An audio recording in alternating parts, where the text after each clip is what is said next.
senador na palaging nakasimangot. Lalong-lalo nang wala siyang talent sa declamation dahil tila nahihirapan pa siyang magbasa ng kanyang kodigo. Kami ay apoy na hindi mamatay. Hakbang ng matapang, sabay-sabay. Sigaw ng bayan, lumaban na. Ganon din sa interviews kahit scripted na ang lahat.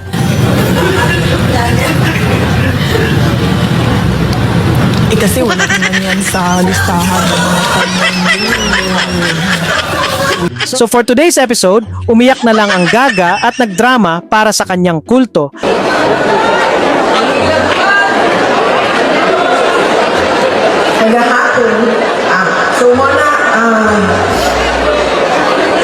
At asahan mong iiyak din dito ang mga deboto ng pamilya nilang alleged drug lords at gurgurista sa Davao.